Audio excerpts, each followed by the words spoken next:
Welcome, Ruby and Tim, to your wedding ceremony. You have spent months and months planning this event because it's so important to you. And I know that all the people that are gathered here are here because you love them and they love you. And this is a celebration of love, the love you found in each other, and the love that you will nurture and grow together as a couple and family.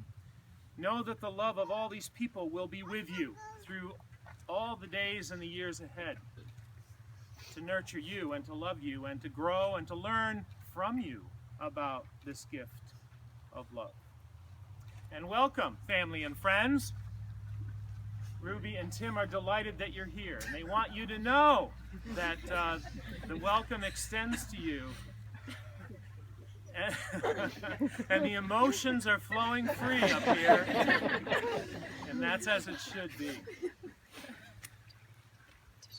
We have a reading by one of their members of the wedding party, Austin. The reading I'm about to share reminds me a lot of Tim and his time in Maine and Alaska. A part of his journey that led him here to this day. Tim's first trip to Alaska to teach in the remote bush town of Crooked Creek was at the time a great exploration. Not in search of one particular thing, but to experience everything life had to offer. To learn a little about himself and have fun along the way. But after his time in Crooked Creek and Antioch, he returned to Maine to teach at Mount Blue. And while we're all happy to have him home and close by, something was missing for him in Maine. As though there was something back in Alaska, something he had not discovered on his first expedition. Something was pulling his heart back here, and I think we all know what it was. She's standing in front of him today. In 1864, John Muir was wandering through the swamps of Canada, looking for flowers and trees, working various jobs in search of a rare orchid. A story he told in the Calypso Borealis. The following is an excerpt from his story. But when the sun was getting low and everything most bewildering and discouraging, I found beautiful Calypso on the mossy bank of a stream, growing not in the ground, but on a bed of yellow mosses in which its small white bulb had found a soft nest, and from which its one leaf and one flower sprung. The flower was white and made the impression of utmost simple purity. No other bloom was near it, for the bog a short distance below, the surface was still frozen, and the water was ice cold. It seemed the most spiritual of all the flower people I had ever met. I sat down beside it and fairly cried for joy. How long I sat beside Calypso I do not know. Hunger and weariness vanished, and only after the sun was low in the west, I splashed on through the swamp, strong and exhilarated, as if never more to feel any mortal care.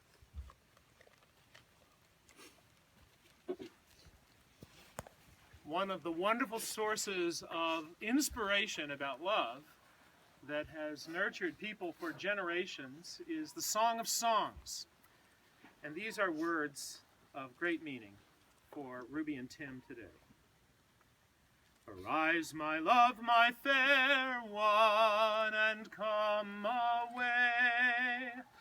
The winter of waiting is past, my love, so come away. The rain is over and gone, the flowers appear on the earth, the time of the singing of birds has come, and the song of the turtle dove sounds in our land. Arise, my love, my fair one, and come away.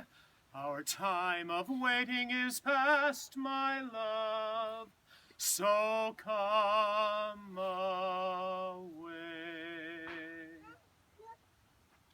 Amy? The gift of the sea.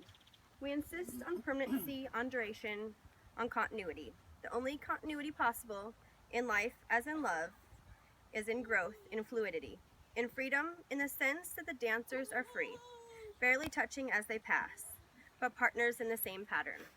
The only real security is not in owning or possessing, not in demanding or expecting, not in hoping even.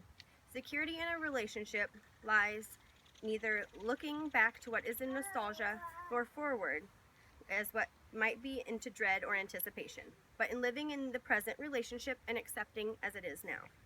Relationships must be like islands. One must accept them for what they are here and now. Islands, surrounded and interpreted by the sea and continually visited and abandoned by the tides.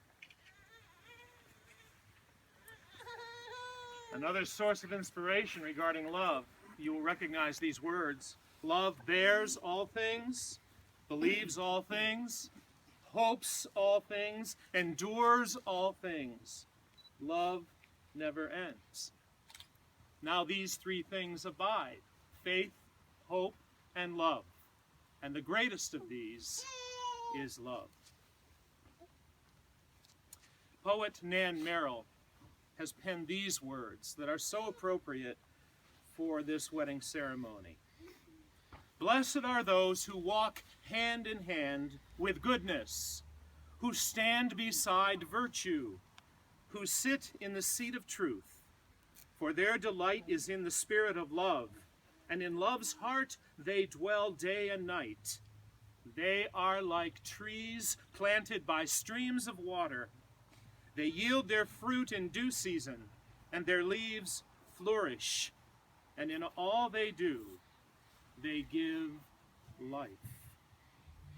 This celebration today is a time for us to acknowledge and to see the bond that has occurred between these two people who have proclaimed their love for one another over and over again, and who are going to do it formally today in the sharing of vows and the exchanging of rings. We celebrate with you because we love you, and we know that there are many wonderful things ahead for you. Know that our thoughts and our prayers and our concern will continue to be with you, and we look forward to all that is yet to be. Come now to the time for the exchanging of vows.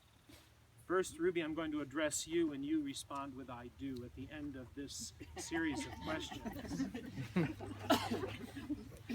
Ruby, do you take Timothy to be your husband, to love and cherish him, to honor and sustain him through times of darkness as well as light, henceforth and forevermore? Do you promise that hardship will not deter you, nor tempt you to forsake this love? Do you commit before this gathered company of family and friends to honor this vow unto all your days?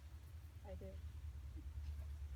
Timothy, do you take Ruby to be your wife, to love and cherish her, honor and sustain her through times of darkness as well as light, henceforth and forevermore? Do you promise that hardship will not deter you, nor tempt you to forsake this love? Do you commit before this gathered company of family and friends to honor this vow unto all your days? I do. We now come to the exchange of rings.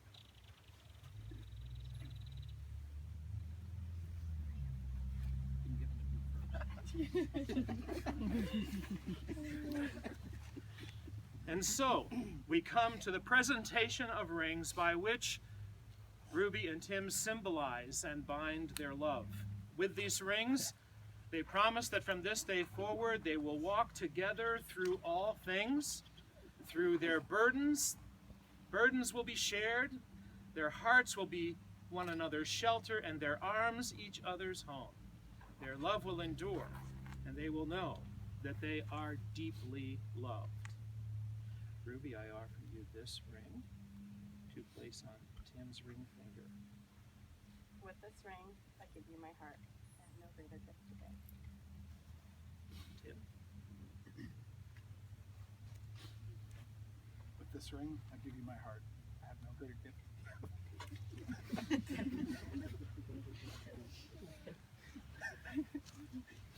The two of you, Ruby and Timothy, have committed yourselves to one another by the sharing of vows and the giving and receiving of rings. By the authority of the commission granted to me by the state of Alaska, by the grace of my calling as a minister of the gospel, and by the power of your agreement this day, I now declare that you are husband and wife together, united in the blessed union of marriage. You may seal this agreement with a kiss.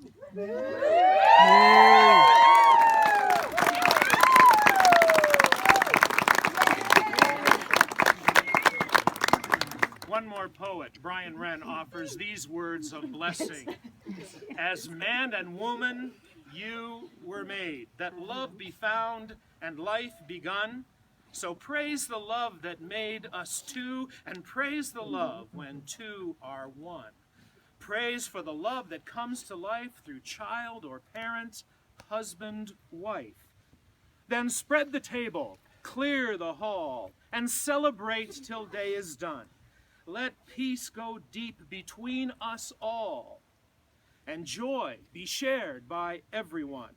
Laugh and make merry with your friends, and praise the love that never ends. Family and friends, it is my joy to present to you Mr. and Mrs. Timothy and Ruby McMahon Shumway.